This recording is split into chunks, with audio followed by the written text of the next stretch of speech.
ಈಗಾಗಲೇ ದಾವಣಗೆರೆ ದಕ್ಷಿಣ ಹಾಗೂ ಬಾಗಲಕೋಟೆ ವಿಧಾನಸಭಾ ಕ್ಷೇತ್ರದ ಉಪಚುನಾವಣೆ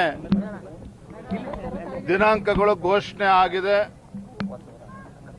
ಬಿಜೆಪಿ ನಮ್ಮ ಅಭ್ಯರ್ಥಿಗಳು ಹೆಸರುಗಳನ್ನು ಕೂಡ ಈಗಾಗಲೇ ನಮ್ಮ ಕೇಂದ್ರದ ವರಿಷ್ಠರು ಘೋಷಣೆ ಮಾಡಿದ್ದಾರೆ. ಬಾಗಲಕೋಟೆನಲ್ಲಿ ನಮ್ಮ ಮಾಜಿ ಶಾಸಕರು ಹಿರಿಯರಾಗಿರ್ತಕ್ಕಂಥ ವೀರಣ್ಣ ಚರಂತಿಮಠರವರು, ದಾವಣಗೆರೆ ದಕ್ಷಿಣ ವಿಧಾನಸಭಾ ಕ್ಷೇತ್ರದಲ್ಲಿ ಶ್ರೀನಿವಾಸ್ ದಾಸ್ ಕರಿಯಪ್ಪನವರು ನಮ್ಮ ಅಭ್ಯರ್ಥಿ ಆಗಿದ್ದಾರೆ. ರಾಜ್ಯದಲ್ಲಿ ಮತ್ತು ವಿಶೇಷವಾಗಿ ಎರಡೂ ಕ್ಷೇತ್ರದಲ್ಲೂ ಸಹ ಕಾಂಗ್ರೆಸ್ ಸರ್ಕಾರದ ದುರಾಡಳಿತದ ವಿರುದ್ಧ ಜನ ರೊಚ್ಚಿಗೆದ್ದಿದ್ದಾರೆ. ಅಭಿವೃದ್ಧಿ ಶೂನ್ಯ, ರೈತ ಮತ್ತು ಬಡವರ ವಿರೋಧಿ ರಾಜ್ಯ ಸರ್ಕಾರದ ವಿರುದ್ಧ ಜನ ಇವತ್ತು ಆಕ್ರೋಶವನ್ನು ವ್ಯಕ್ತಪಡಿಸ್ತಾ ಇದ್ದಾರೆ. ಇದೆಲ್ಲದರ ಪರಿಣಾಮ ಎರಡೂ ವಿಧಾನಸಭಾ ಕ್ಷೇತ್ರದಲ್ಲಿ ಮತದಾರರ ಒಲವು ಇವತ್ತು ಭಾರತೀಯ ಜನತಾ ಪಾರ್ಟಿಯ ಪರವಾಗಿದೆ.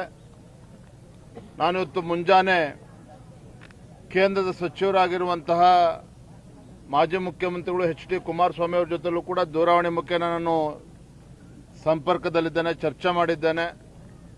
ಅವರು ಕೂಡ ಬೆಂಬಲವನ್ನು ನೀಡಿದ್ದಾರೆ. ನನಗೆ ಸಂಪೂರ್ಣ ವಿಶ್ವಾಸ ಇದೆ, ದಾವಣಗೆರೆ ದಕ್ಷಿಣದಲ್ಲಿ ಹಾಗೂ ಬಾಗಲಕೋಟೆನಲ್ಲಿ ಮತದಾರರು ಭಾರತೀಯ ಜನತಾ ಪಾರ್ಟಿ ನಮ್ಮ ಅಭ್ಯರ್ಥಿಗಳಿಗೆ ಆಶೀರ್ವಾದ ಮಾಡ್ತಾರೆ ಅನ್ನೋ ಸಂಪೂರ್ಣ ವಿಶ್ವಾಸ ನನಗಿದೆ.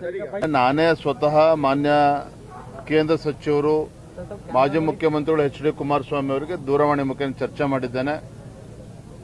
ಅಧಿವೇಶನ ನಡೀತಾ ಇರತಕ್ಕಂಥ ಪರಿಣಾಮವಾಗಿ 2ನೇ ತಾರೀಕು ನಂತರದಲ್ಲಿ ನಾನು ಸಮಯವನ್ನು ನೀಡ್ತೇನೆ ಅಂತೇಳಿ ಈಗಾಗಲೇ ಭರವಸೆಯನ್ನು ಕೂಡ ಕೊಟ್ಟಿದ್ದಾರೆ.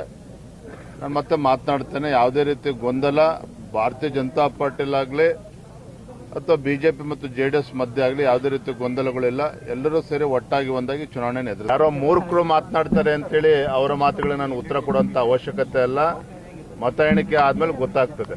ಚಟಕ್ಕೆ ಚಪ್ಪಳಕ್ಕೆ ಮಾತನಾಡ್ತಕ್ಕಂಥದ್ದು ಬೇರೆ. ನಮ್ಮ ಕಾರ್ಯಕರ್ತರು ಇವೆರಡೂ ಚುನಾವಣೆಗಳನ್ನ ಸವಾಲಾಗಿ ಸ್ವೀಕಾರ ಮಾಡಿದ್ದಾರೆ. ಸವಾಲಾಗಿ ಸ್ವೀಕಾರ ಮಾಡಿ ನಮ್ಮ ಅಭ್ಯರ್ಥಿಗಳನ್ನ ಗೆಲ್ಲಿಸ್ತಾರೆ. ಯಾವುದೇ ಕ್ಷಣದಲ್ಲಿ ಕೂಡ ಕ್ಯಾಂಡಿಡೇಟ್ ಚೇಂಜ್ ಆಗಬಹುದು ಸರ್. ಯತ್ನಾಳ್ ಅವರು ದೇವಸ್ಥಾನದ ಮುಂದೆ ನಿಂತಿದ್ದೇನೆ. ಅವ್ರಿಗೆ ಭಗವಂತ ಒಳ್ಳೇದ್ ಮಾಡಲಿ.